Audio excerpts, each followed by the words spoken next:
Buenas noches, jóvenes. ¿Escucha?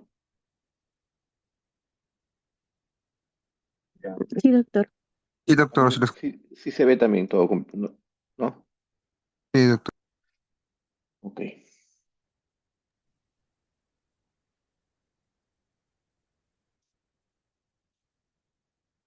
Bueno, esta clase quedó pendiente porque la sección A no se culminó porque tuve una reunión urgente, así que lo voy a hacer vía virtual. Y aprovechando, pues ya le pasa para que todos también de las demás secciones lo tengan. Vamos a empezar.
Muy bien, chicos.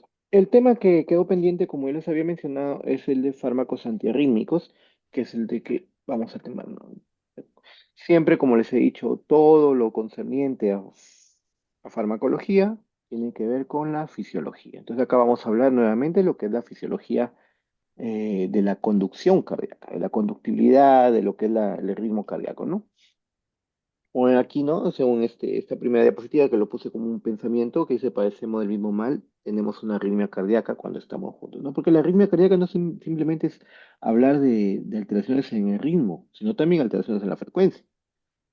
Y todo está ligado, muchos, a aparición de focos ectópicos y muchas veces también a la descarga adrenérgica. Por eso es que cuando tenemos una emoción, cualquier tipo de emoción, hay descarga adrenérgica, hay aumento del sistema simpático y hay aceleraciones de la frecuencia cardíaca.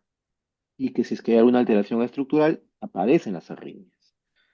No es que el corazón, que tanta cosa, ¿no? Es todo, no, que no están prácticamente las emociones, es por la acción de las hormonas simpáticas, ¿no? Pero bueno, entonces tenemos que saber, pues, si hablamos de la dentro de la fisiología cardíaca, que ya, como les digo, la fisiología, si no han aprendido fisiología, es bastante difícil.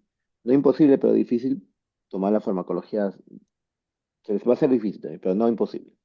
Yo sé que pueden, porque la farmacología realmente es fácil, muy fácil. Entonces, puedo mencionar el potencial de reposo. También, pues, bueno, en fisiología les han enseñado, en biofísica también, que una membrana celular tiene el medio extracelular y el medio intracelular. Y entre ambos hay cargas.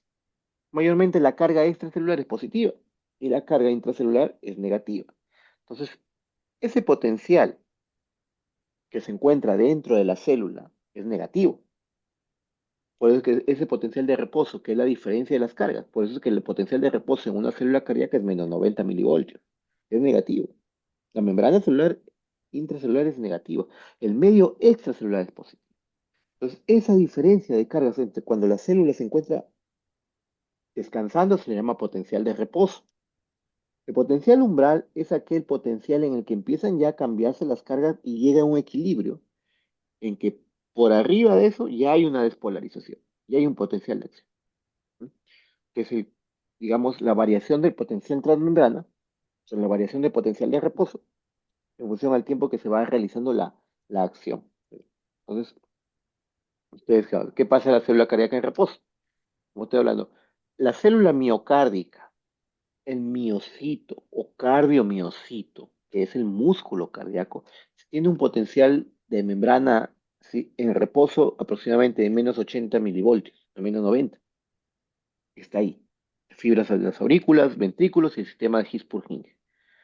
Como ven aquí, las cargas son negativas, pues, menos 90 milivoltios. En cambio, las células marcapaso son células autoexcitables que se van a excitar o iniciar un potencial de reposo por sí solas, por eso se denomina células marcapaso. Se encuentra su potencial de reposo está en menos 60, o sea, está yendo más rápidamente, se va a positivizar. Es menos negativo que las células del miocardio, ¿no? Y tenemos en la fibra del nodo sinusal y en la fibra del nodo auriculoventricular. Entonces, ¿qué sucede cuando hay un potencial de acción? Como ven ahí, inmediatamente se cambian las cargas. La membrana celular se vuelve positiva. Y eso ya les han enseñado desde biología, les han enseñado desde en física médica, en fisiología, etc. Esto no es nuevo. Eso no es nuevo para nada. Muy bien, entonces vamos a recordar los sistemas de conducción, sistema nodal de corazón. Recordar que el nodo sinusal o marcapaso primario, o nodo sinoauricular, que se encuentra en la aurícula derecha, su despolarización de este nodo me va a provocar la despolarización auricular, que se va a representar en el electrocardiograma en la onda P. Se denomina también nodo de Kate-Flack, marcapaso primario. Ahí nace el impulso cardíaco. Nace el impulso cardíaco. O sea, aurícula derecha. Inmediatamente se dispara el impulso hacia las demás aurículas. Luego viene lo que ven acá, el segmento PQ, desde que termina la onda P hasta que inicia la onda Q. Es- ¿Qué me indica eso?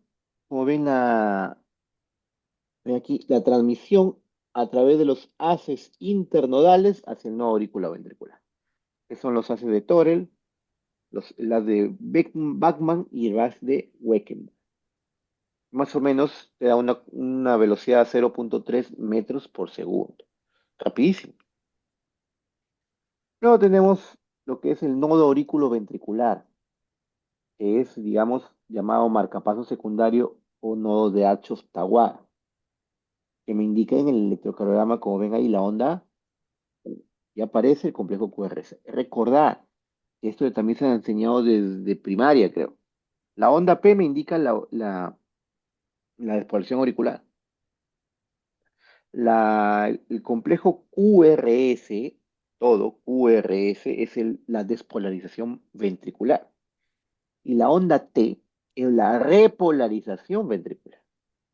¿Ya? Eso no se olviden, bueno, eso ya lo saben, ya saben, por hablar nada más. Entonces, en el nodo aurículo ventricular, como están viendo ahí, ya se da ese es el marcapaso secundario. Recordad que el nodo sinusal te da una descarga de 60 a 100 veces por minuto, porque es el que comanda, es 60 a 100 latidos por minuto. En cambio, el nodo aurículo ventricular te da una frecuencia de descarga aproximadamente entre 40 a 60 por minuto. Aquí donde se da el retraso de la transmisión del impulso cardíaco, es lo que te aguanta. Por ejemplo, si es que hay una arritmia auricular, como una fibrilación, que la aurícula está fibrando, el nodo aurículo ventricular es que te aguanta. El ventrículo no puede ir al mismo ritmo. Porque una fibrilación auricular, la aurícula puede latir hasta 500 veces por minuto. Vibra.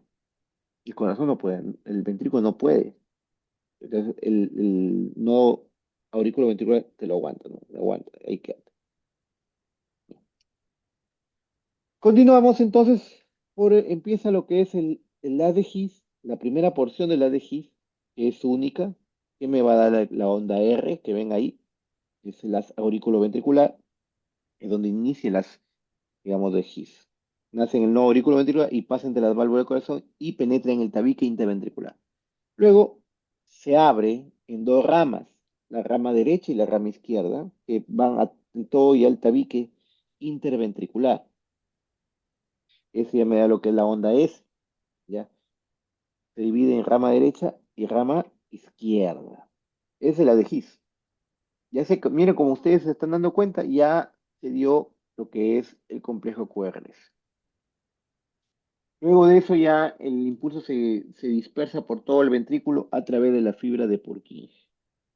Ya es la fase final ya de la despolarización ventricular que me da lo que es el segmento ST. ¿Por qué no hablo de la onda T? Porque la onda T ya me indica la repolarización. La repolarización, por eso es que no estamos hablando acá. Ya, eso no se olvide. Muy bien. Entonces acá tenemos dos fases, acá tenemos dos tipos de potencial de acción. Y eso ya lo saben ya. Esto ya lo saben, porque esto les han enseñado en fisiología. Acá solamente estamos recordando. Aquí estamos recordando nada más. Estos ya son puntos que ustedes ya se lo saben de memoria. Son las fases de potencial de acción. Esta imagen que ven aquí es el potencial de acción de una célula del miocardio, músculo ventricular. Se da en 5 fases. La fase cero, la fase uno, la fase 2, la fase 3, la fase 4. Esto de aquí tienen que saberlo. Es fisiología. Apréndanselo nuevamente. Bueno, repasen. ¿Ya? Tenemos la fase cero que me indica nada más y nada menos que la apertura de los canales de sodio. O sea, una vez que, como ven acá, esta es la fase de reposo menos 90, empieza la despolarización, sube hasta el potencial umbral de menos 60 y se dispara. Se abren los canales de sodio. ¿Y qué sucede cuando abrís los canales de sodio? Inmediatamente el sodio entra a la célula. Eso es una flecha roja. Entra. Entonces la membrana se vuelve positivo, pues empieza a subir, mira. De menos 60 sube a menos 60, menos 30, 0, hasta más 20 milivoltios. Se positiviza, porque los iones positivos ingresan a la célula. Luego llega la fase uno, que es la de repolarización inicial. Doctor, ¿cómo así repolarización? Empieza a salir el potasio. Empieza a salir el potasio para tratar de igualar las cargas. Por eso es que baja nuevamente hasta cero. Pero luego acá en la fase 2 se abren los canales de calcio, entrando calcio a la célula. Y recordar que la entrada de calcio, el calcio de un ion positivo, va nuevamente a positivizar. Por eso que se mantiene. Ahí se llama la fase de meseta. Luego viene la fase 3, que es la apertura de los canales de potasio y sale todo el potasio. Sale todo el potasio y se repolariza. Repolarización rápida. Y la fase 4 ya viene a toda lo que es la bomba de sodio-potasio. Empieza a meter potasio y a sacar sodio, manteniendo las cargas normales ya en fase de reposo o potencial de reposo. Esas son las 5 fases del potencial de acción. Ojo, potencial de acción de las células del miocardio, músculo ventricular. Luego tenemos la fibra del nodo sinusal. Miren qué diferencia, cómo es el potencial de acción de una célula marcapaso. Aquí se inicia con la fase 4. Como ven ahí es una despolarización espontánea, por eso que está en pendiente. A diferencia aquí, que la fase 4 está horizontal, aquí está en pendiente hacia arriba. ¿Qué quiere decir? Que solita se va a despolarizar.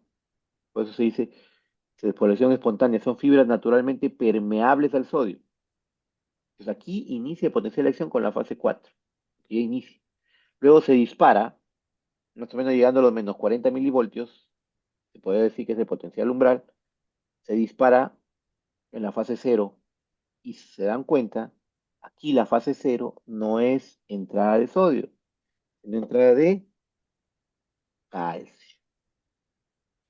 Entrada de calcio. Una vez que se positiviza hasta un poquito más arriba de 0 milivoltios, se abren los canales de potasio y el potasio empieza a salir. Viene la fase de repolarización. Aquí solamente son estas 3 fases nada más. Fase cero, fase 4, fase cero, fase 3, nuevamente fase 4. Es importante saber esto porque aquí vamos a hablar sobre unos fármacos que actúan en este potencial de acción. Entonces, si ustedes se dan cuenta, esto de aquí ya les han enseñado en fisiología. Eso tienen que saberlo de memoria. ¿Ya? Muy bien. Entonces, aquí es un cuadro comparativo, ¿no? De la potencial de elección y se dan cuenta comparándolo con el EKG. Se dan cuenta la onda P, que es de la aurícula, acá la onda P aparece en el nodo sinusal. Si ustedes dan cuenta, este de aquí, la fase cero, uno, 2, 3, no, la fase 1, 0, 1 y 2 me corresponde al QRS, como ven aquí. Y la fase 3 ya es la de repolarización, que me corresponde a la onda T. ¿Ya? Aquí es un cuadro comparativo de todos los ondas, ¿no? Para que tengan una idea. Entonces, la arritmia cardíaca, como no solo implica, ya les dije, una alteración de ritmo, sino también en la frecuencia, o la aparición de diferentes focos de inicio. Entonces, ya no sería el foco, el nodo sinusal, donde iniciaría digamos, el impulso cardíaco, sino habrían varios focos que impulsen, por eso es que el corazón empieza a latir de forma irregular. ¿De acuerdo? ¿Me dan un minuto, por favor?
Muy bien.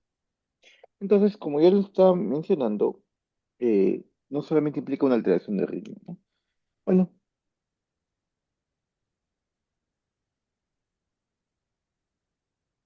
entonces, ¿cómo clasificamos las arritmias, no? Según la frecuencia de latidos, en bradiarritmias, quiere decir que son arritmias con frecuencias cardíacas por debajo de lo normal, o sea, por debajo de 60 por minuto, y las taquiarritmias con frecuencias cardíacas mayores de 100 por minuto. Dentro de las taquiarritmias tenemos las supraventriculares y las ventriculares. Entonces, la bradiarritmia estamos hablando de los bloqueos. Bloqueo auriculoventricular, bloqueo de primer grado, de segundo grado MOVIS 1, MOVIS 2, bloqueo de tercer grado. Tenemos los bloqueo de rama derecho, bloqueo de rama izquierda, enfermedad del nodo sinusal, etc. Y tenemos las taquiarritmias supraventriculares, donde tenemos la taquicardia, taquicardia auricular, contracciones auriculares prematuras, fibrilación auricular, flúter auricular. Y las ventriculares, que sí son las, sí, podemos decir, arritmias malignas, porque sí le pueden llevar a la muerte. Tenemos la taquicardia ventricular, el flúter ventricular y la fibrilación ventricular. Entonces tenemos los fármacos antiarrítmicos y tenemos que tener en cuenta que los fármacos antiarrítmicos, al alterar el ritmo, pueden provocar otro tipo de arritmia.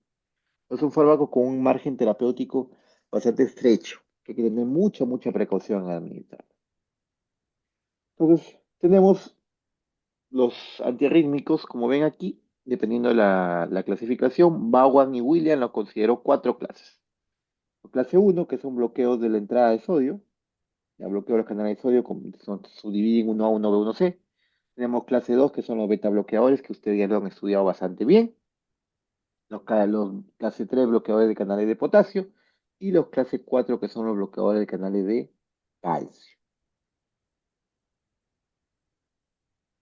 Aquí tenemos la clasificación. Entonces, no, clase uno, como ya les mencioné, 1A, 1B, 1C. Estos de aquí se caracterizan porque bloquean los canales de sodio. Dentro del 1A tenemos la quinidina, procainamida. Ya prácticamente la quinidina no se usa y la procainamida cada vez está más en desuso. El 1B, la lidocaína, que es un anestésico local que ustedes ya lo conocen muy bien.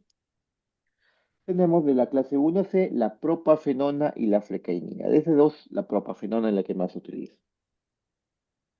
Tenemos clase 2 que también son los beta bloqueadores, que ustedes también lo conocen muy bien, como los cardioselectivos sobre todo.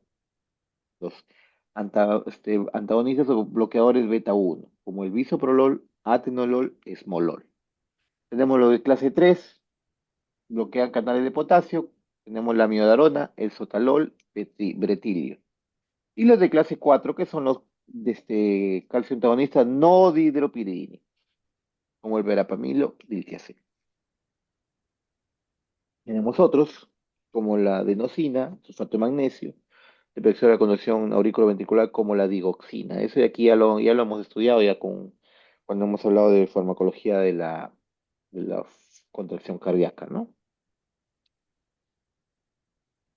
Todos los fármacos, estos de aquí son depresores cardiovasculares, van a reducir la actividad eléctrica. Entonces, los clase uno bloquean canales de sodio, clase 3 bloquean canales de potasio. Y tenemos la clase 2 y clase 4 que reducen la conducción de los nodos sinoauricular o sinusal y auriculoventricular. Recordad, los impares uno y 3 actúan en las células miocárdicas y los pares, clase 2 y clase 4, actúan en las células marcapaso. Eso tienen que saber. ¿De acuerdo? Muy bien. Entonces, si ustedes se dan cuenta, ahí está en la fase de despolarización, que vemos la despolarización fase cero se correlaciona con el intervalo QRS. Prácticamente miden la fase cero mayormente con todo el intervalo QRS. Si esta fase cero está lenta, el QRS está ensanchado. La fase 3 se correlaciona con la repolarización. Entonces esto lo vamos a determinar aquí. Entonces empezamos con la clase uno, bloqueadores de canales de potasio, de sodio, pues. ¿Y sodio qué fase es? Fase cero. Fase cero. Este tipo lo tienen que saber muy bien la fase, y eso es fisiología. Tienen que saber muy bien la fase de potencial de acción, y eso es nada más y nada menos que fisiología. Entonces, si ustedes se dan cuenta, aquí tenemos los tres, ¿no? Procainamida 1A, lidocaína 1B, propafenona 1C. Entonces, se dan cuenta, Al bloquear la fase cero, o sea, los canales de sodio, fase cero, miren ahí cómo se prolonga la fase cero y cómo el complejo QRS se vuelve ancho. Hay prolongación del complejo QRS volviendo más lento el latido. Ahí está. Entonces aquí tenemos en este gráfico las tres clases. 1A, no solamente el 1A tiene, bloquea canales de sodio, sino también bloquea canales de potasio. Bloquea canales de sodio y bloquea canales de potasio en cierta medida, no mucho. Entonces, eso me va a conllevar a ciertas situaciones. Como me bloquea la fase cero, la prolonga la fase cero, la hace más prolongada, más lenta, el complejo QRS se va a prolongar, se va a ensanchar. Y eso me va a conllevar a que, ahora, con la fase 3 bloqueada, que se vuelve más hacia la derecha, entonces, ¿qué quiere decir? Que este potencial de acción se va a prolongar. Miren el punto rojo, por aquí se vuelve lento la fase cero, por lo tanto el QRS se vuelve ancho. Y como bloquea la fase 3, el potencial de acción se vuelve también más lento. Aumenta el potencial de acción. Aumenta el potencial de acción. ¿Mm? Miren, este aumento del potencial de acción me va a aumentar el intervalo QT. Porque recuerden que aquí empieza el Q y aquí termina la onda T. Entonces, el intervalo QT se va a prolongar, ya que se está prolongando la fase 3, que es la repolarización. Y por ende, al prolongarse el QT, también se va a prolongar el periodo refractario efectivo. Recordar en fisiología que es el periodo refractario, que es el periodo en el que el corazón no va a reaccionar hacia haya otro estímulo. La fase 1B, la fase 1B, la clase 1B prolonga levemente ya, la fase cero y disminuye la fase 3. Disminuye la fase 3, como ustedes se dan cuenta. Entonces, el complejo QRS, la variación no es mucha porque la fase cero es levemente prolongada, pero el potencial de acción, al disminuir la fase 3, el potencial de acción, como ven aquí, disminuye. Y al disminuir el potencial de acción, disminuye el intervalo QT y disminuye el periodo refractario efectivo. Y miren la clase 1C. En la 1C solamente hay bloqueo de canales de sodio, que es la fase cero. Entonces, por lo tanto, la fase 3 no varía porque no actúa, no activa ni nada como el canal de potasio. Entonces, la fase cero toma más tiempo, todavía es más lenta todavía. Entonces, acá el complejo QRS va a estar bastante prolongado. Pero el potencial de acción no va a haber mucha variación.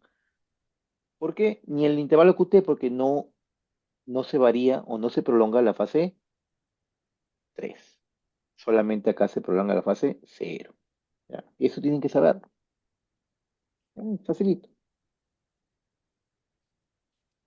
Entonces, como ven aquí, tenemos nos explayamos un poquito más con la clase 1A, disminuyen la velocidad máxima en todas las frecuencias cardíacas, como ustedes viendo acá, este, fase cero y fase 3.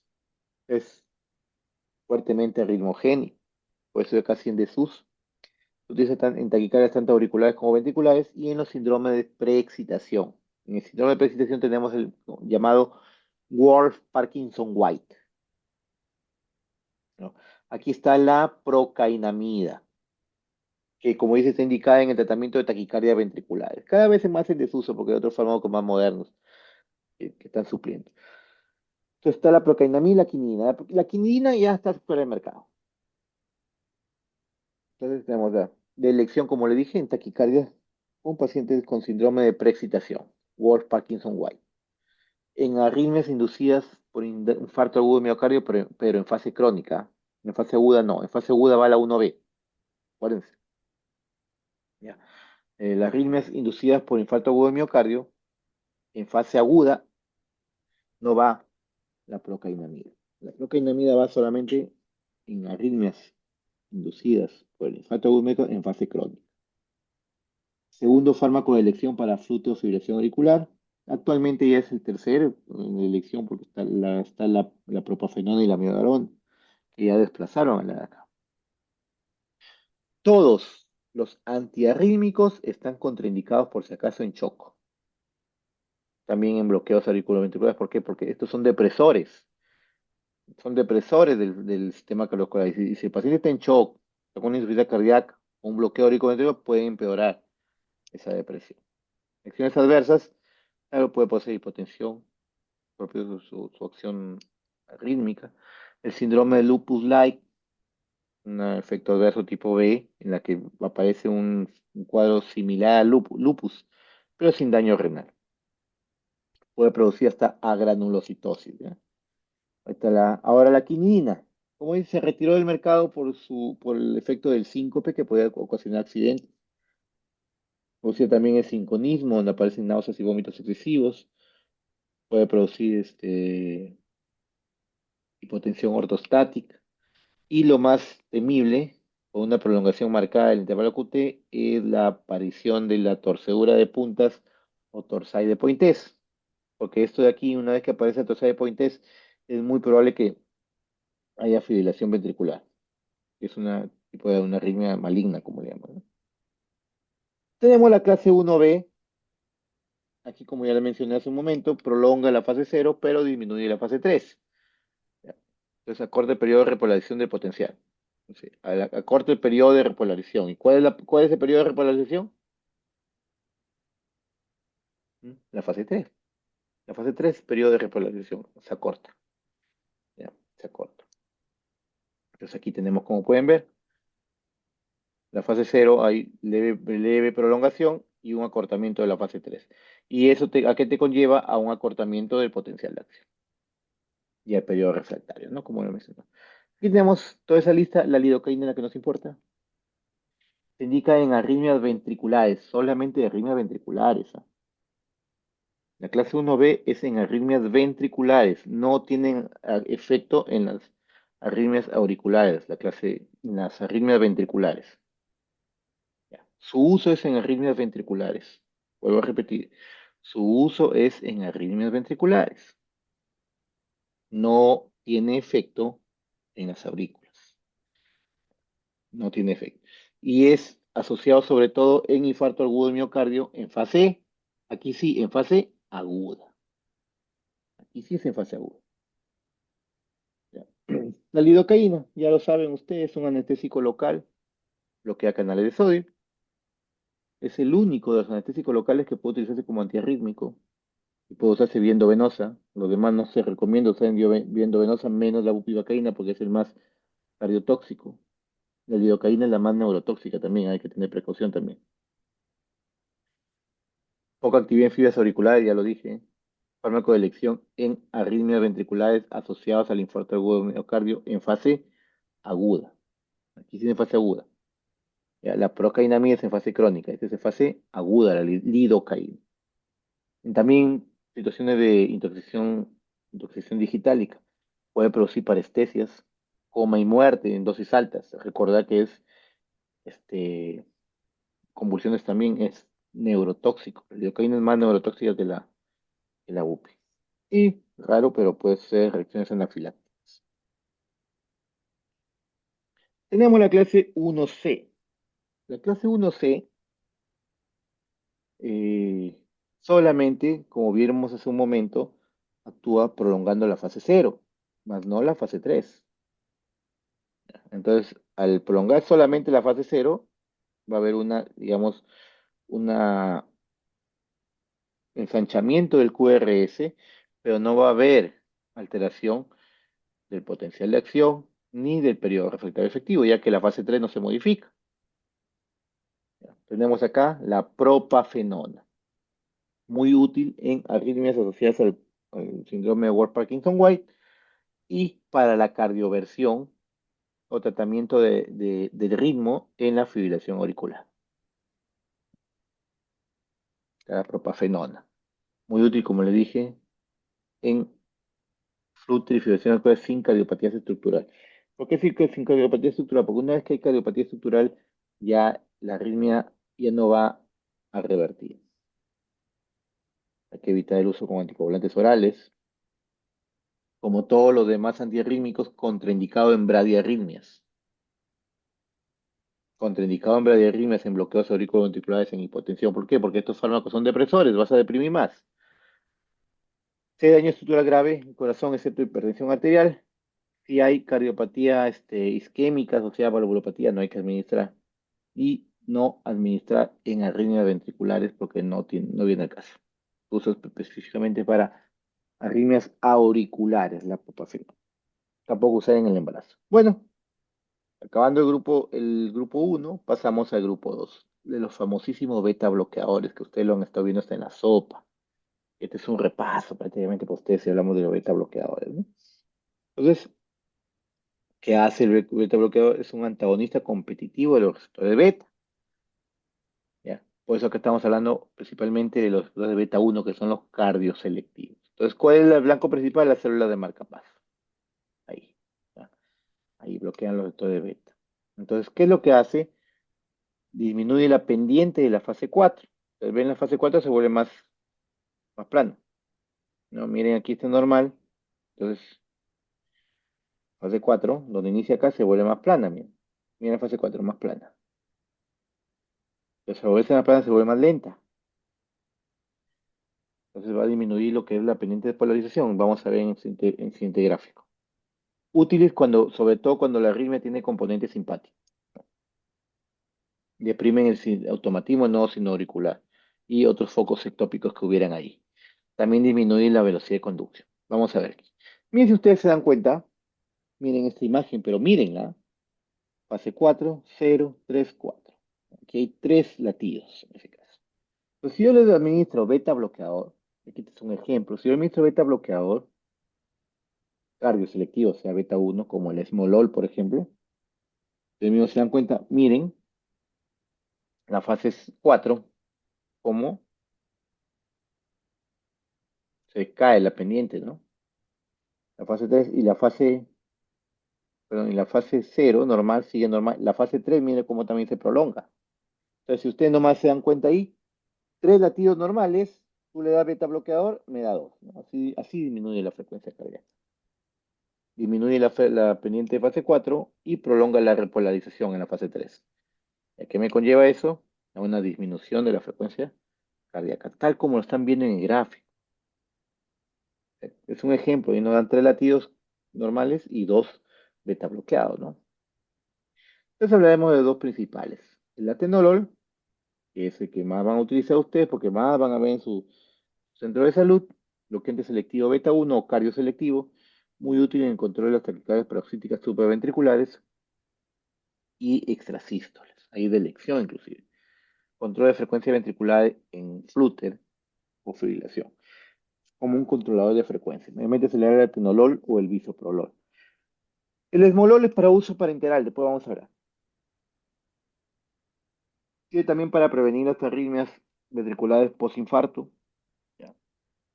Contraindicado en bloqueo auriculoventricular como todos los antiarrítmicos, los betabloqueantes sobre todo con mayor razón. Evitar bloqueo auriculoventricular de segundo y tercer grado en el síndrome de Brugada y en caso de enfermedad renal crónica 4 también ajusta la dosis. Reacciones adversas propio de su mecanismo de acción, hipotensión bradicardia, bloqueo auriculoventricular. En el embarazo solamente se podría usar solamente si riesgo-beneficio es conveniente, nada más. El esmolol. El esmolol es una mención especial porque su mecanismo de acción es el mismo, es un beta uno cardioselectivo, bloqueador, beta uno selectivo, ¿ya? Pero es de acción ultra corta y viene para uso parenteral, muy útil en respuesta ventricular de flúter. Imagínate que el paciente tiene un flúter auricular y su frecuencia cardíaca se dispara a 160, 170. Hay que cortar eso, esa frecuencia, ¿no? Se puede dar endovenoso. Supresión de extrasístoles, antiarrítmico intraoperatorio, o antioperatorio, porque es para uso endovenoso. Pues a diferencia del atenolol y el otro no que no hay endovenoso. Prevención de arritmias ventriculares, contraindicado también en situaciones que deprimen el corazón como el bloqueo auriculoventricular, enfermedad no sinusal, etcétera. Acciones adversas propias de su mecanismo de acción, hipotensión, bradicardia y bloqueo auriculoventricular. Muy bien, tenemos la clase 3, que son los bloqueadores de canales de potasio. ¿Hasta ahí alguna pregunta? ¿Ninguna? Bueno, entonces continuamos. Un minuto.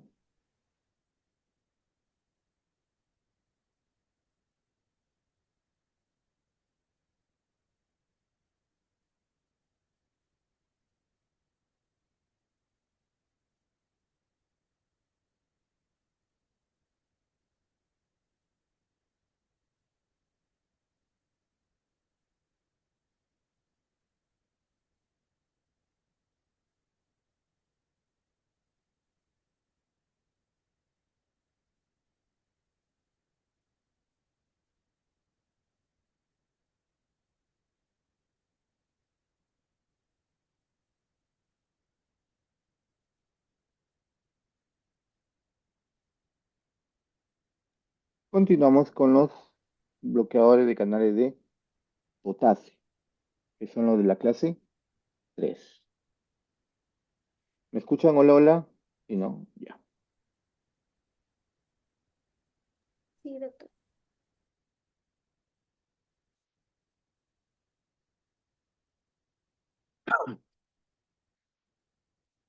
Muy bien. Entonces, dentro de la clase 3, que bloquea lo que es los canales de potasio. Aquí tenemos la miodarona, el fármaco de cajón, ahí, fármaco bandera de la clase 3. Alargan el potencial de acción.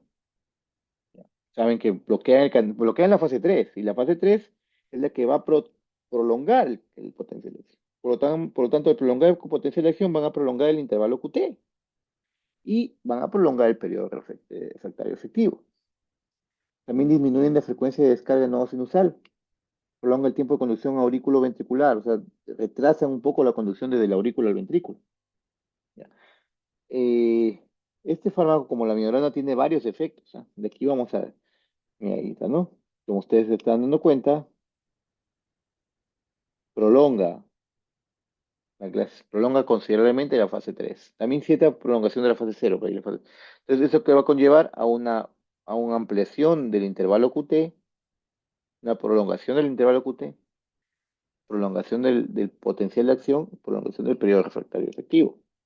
Aquí tenemos la miodrana. Aquí hay un dato importante que siempre pregunto, incluso me acaban de preguntar ahorita en el chat. La miodrana dentro de su molécula tiene yodo. Entonces, con el tratamiento continuado va a llevar a alteraciones en la producción o en el trabajo de la glándula tiroidea.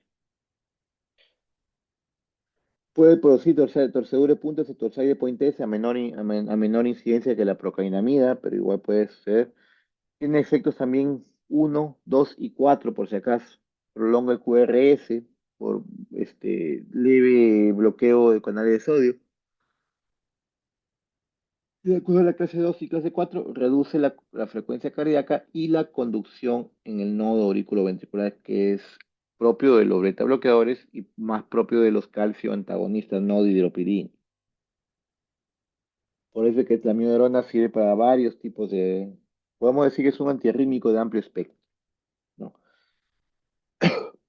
Prevención de los episodios de fibrilación auricular, útil en arritmias que comprometan la vida, incluso se encuentra dentro de los esquemas del algoritmo del RCP avanzado. Es muy liposoluble, se acumula en hígados, pulmones, en todo lado, con tiempo de vida media prolongadísimo, ¿ah?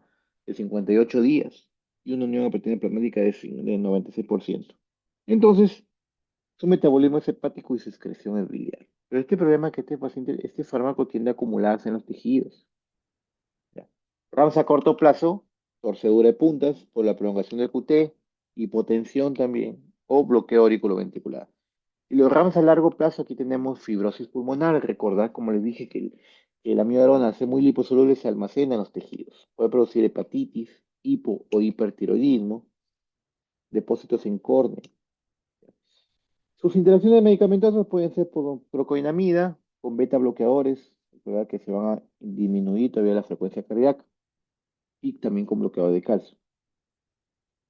Disminuye el factor de coagulación dependiente de vitamina K. Hay que tener cuidado con los cumarínicos. Tiene categoría D en el embarazo. Y tenemos el sotalol. El sotalol es un bloqueante un beta bloqueante no selectivo, que bloquea beta 1, beta 2, pero que tiene la capacidad de prolongar el QT. Entonces, al prolongar el QT, prolonga el periodo refractario efectivo. Entonces, sirve para prevenir que es taquicardia, flúter, fibrilación ventricular, prevención de la recidiva de taquicardia ventricular, que es mortal esa arritmia. Elección es en cardiopatía isquémica sin disfunción del ventrículo izquierdo. No se debe usar en fármacos que van a deprimir, como el asma, porque es no selectivo. Recuerda que bloquea también beta 2, puede desencadenar una crisis asmática. Bloqueo auriculoventricular de segundo o tercer grado y la insuficiencia cardíaca congestiva. No usar en el embarazo. Puede producir hipotensión, broncoespasma, descompensación, disfunción sinusal, bloqueo auriculoventricular, etc. Y por último tenemos el grupo de los clase 4, los no dihidropidínicos, como el diltiazem y el verapamil. Mecanismo de acción, bloqueo de canales de calcio tipo L. Bloquea los canales de calcio tipo L, o sea, la base cero la que va a bloquear. Y aparte producen vasodilatación, o relajación del músculo liso a nivel vascular, disminuye la conducción en el nodo sinusal, ahí donde actúa principalmente. Y por ende, pues produce un cronotropismo negativo y un inotropismo negativo. Entonces, si ustedes se dan cuenta, miren aquí, miren ahí, entonces, ustedes ven, miren cómo aparece una vez que ya le das el bloqueador de calcio. Disminuye la amplitud de la fase cero. Entonces, ¿eso qué es lo que hace? El miocito se despolariza cuando llega a +10, pero como se disminuye, entonces va a retrasar, digamos, la despolarización del miocito. Por eso es que este de aquí disminuye la fuerza contráctil, disminuye la frecuencia cardíaca. Eso es lo que hace aquí, los calcioantagonistas no dihidropirínicos. Entonces tenemos el verapamilo y el diltiazem. Bueno, los usos de estos acá ambos, en ese caso el verapamilo se utiliza más que el diltiazem para prevenir las taquicardias supraventriculares, control de frecuencia ventricular, ya no de ritmo, sino de frecuencia en la fibrilación auricular. Evitar, pues, en pacientes con Parkinson-White, taquicardia ventricular, shock, enfermedad del nodo sinusal, bloqueo de segundo y tercer grado, ¿no? O sea, todas las situaciones en las que deprima el tema cardiovascular están contraindicados estos fármacos. Metabolismo hepático con un tiempo de vida media de aproximadamente 4 o 7 horas. Evitar el uso con beta bloqueadores porque van a disminuir más la frecuencia cardíaca, pudiendo matar al paciente. La simetrina y la quinina ya no se utilizan. Tenemos dentro de las reacciones adversas, propio de su mecanismo de acción, tipo A, hipotensión, incremento de la insuficiencia cardíaca persistente si no está controlada, bradicardia sinusal, bloqueo, etc. El diltiazem también es un calcio antagonista no diropirínico que también tiene su efecto cronotrópico e inotrópico negativo, ¿ya? Al igual que el verapamil. Muy útil en angina de Prince-Metal o angina vasoespástica. Aquí ya lo han hablado cuando hemos puesto sobre anginosos. Y también se utiliza en taquicardia supraventricular. Tiene un tiempo de vida media mayor que el verapamil, hasta de 18 horas. Su metabolismo es hepático, por el citocromo P450. Evitar uso con beta bloqueadores nuevamente aparece por acá. ¿Ya? Dioxina y amiodarona. Reacciones adversas propios de su mecanismo de acción, hipotensión y bloqueo auriculoventricular. Aquí tengo un resumen. ¿Preguntas? No, ¿Preguntas? todo, Nada, doctor. ¿Hay Todo claro, preguntas? doctor. todo claro, Ah, doctor. joven. Bueno, jóvenes, entonces aquí quedamos esto de aquí. Todo esto ya es para el examen, ya tiene que estar, supongo que estudiando, ¿no? Ya falta poco, ya una semana. Bueno, 5 días. Bueno, chicos, tengan buenas noches. A seguir estudiando. Hasta luego. De aquí le envío la grabación a los delegados. ¿Ok? Ya, Nuevo, doctor, gracias. Hasta luego, doctor. Buenas noches. Hasta luego, doctor. Hasta luego.